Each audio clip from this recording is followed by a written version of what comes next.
episode of Commercial Property Roadshow. You're here with Helen Tarrant, and today I'm going to cover with you the last of the uplifts or the value add section that I'll be talking about. So if you missed the other ones, there's one on office space, one on retail, and today I'm going to talk about the warehouse, right? And warehouse has been going really, really strong the last 2 years. Has become the favorite for most people when they invest in commercial property. In fact, industrial warehousing is what people perceive is the highest in terms of returns, in terms of the fact that it gives you ROI. Doesn't mean it gives you the best cash flow, but overall return investment, because the value keeps going up because there's more demand, and of course with rents and everything else as well. But there's also the trend. Everyone wants to buy a warehouse property, and therefore you're paying top of the dollar and a premium for that property. But, each to their own. If that's what you want to do, that is absolutely fine. But I'm going to teach you some ways to add value so you can add more cash flow into your warehouse property. Because right now, if you own a warehouse property in Metro or about to buy a property in Metro as a warehouse, you're going to be neutral at best, but mostly going towards negative with the market going where it is. So let me share with you the 5 things to actually add value to your warehouse property. And they're really simply, the first thing is about creating more lettable area. So there's a mezzanine floor office space. Can you create a little bit more at the front? Can you create a little bit above, right? So most warehouses are generic warehouses going through one section, and the other section may have a floor section, maybe it's just the warehouse. But if you build it internal mezzanine floor, and you will have to get strata compliance as well, agreement, so they have to be compliant with strata laws and bylaws. Also, you're going to need engineering compliance on the property plus council permissions, right? So there's 3 things to look out for when you do that. Now, strata, most of the time, if most people do it, they're fairly easy. Now, engineering, you need to make sure you get the right plans in place, and right engineering is good. Now, council is where you might trip up, because you might need to do a contribution to council, which is going to add to the cost.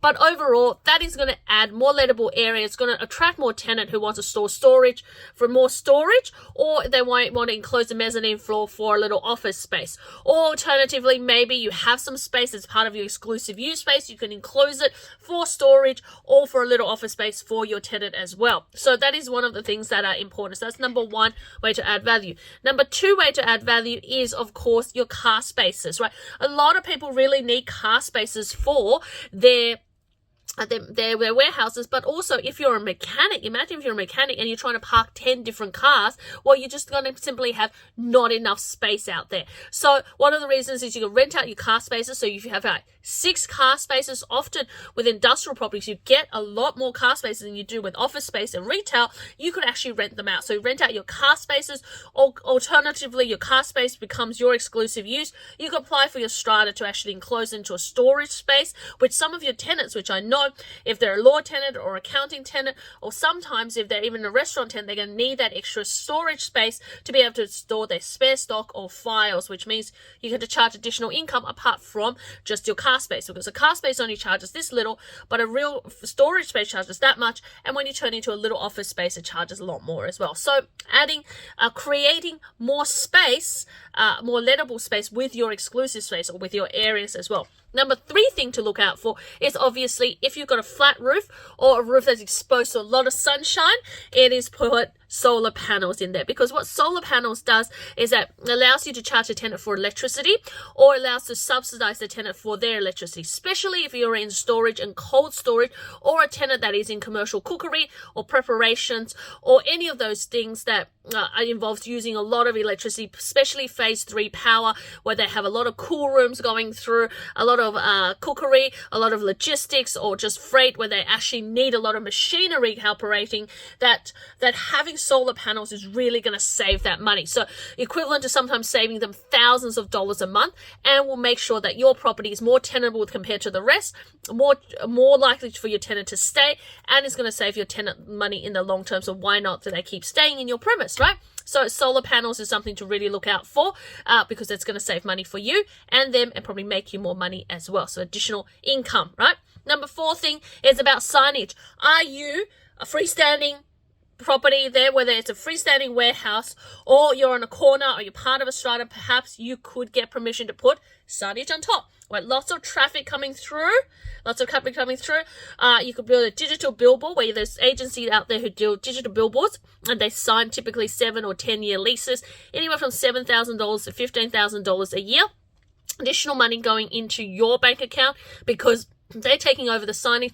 They're going to install it. They're going to get government or council approval, and then they're going to manage it, and they're going to get advertisers on there, but they're going to pay you rent, and that is more money straight in your pocket without you having to do anything. But of course, you could also set up signage yourself, and through that, you can also get advertiser there and make money, create a little side business for yourself. That is also an upside as well. So if you're retired, you can also do that on your property as well. Of course, people talk about phone towers and things like that. That's a little bit more complicated, a little bit harder. You're going to have a lot more objections if you don't own the actual property. If you own the actual freestanding property with no strata, you can certainly get that looked at and get that inquiry after that, and you can get one of those properties, you can get one of those towers on your property. But of course, you've got a tenant in there you've got to think about, and of course, if you're in strata, it's a lot more complicated as well.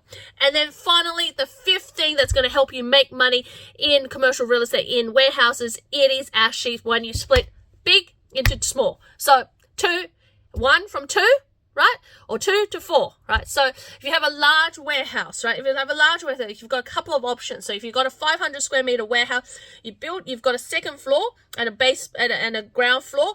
What you can do is get a second floor office space, ground floor in terms of a warehouse space, rent it out to 2 tenants, separate entrances and separate tenancies. So that increases the value of your property because everyone wants dual tenancy properties. Or alternatively, if you have a warehouse property, split straight down the middle for 2, build 2 little mezzanine floors, 2 entrances, and you've got 2 dual tenancies. Of course, that's going to create more value. And of course, because it's smaller and more sought after, you can charge more rent, more money in your pocket, more value in the property. Or alternatively, I've seen people change warehouses 1 into 3. So you've got someone who's got a little office space at the front, someone has mezzanine floor, someone has the warehouse at the back.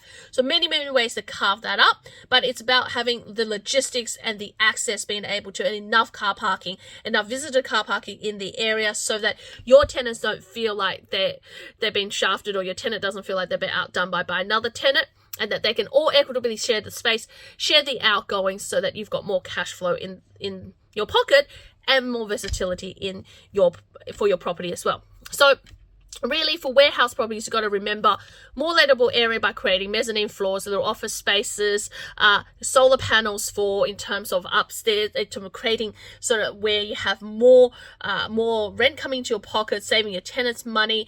It's about creating your little storage spaces, or renting out your car spaces, or creating sort of areas where other tenants might need it.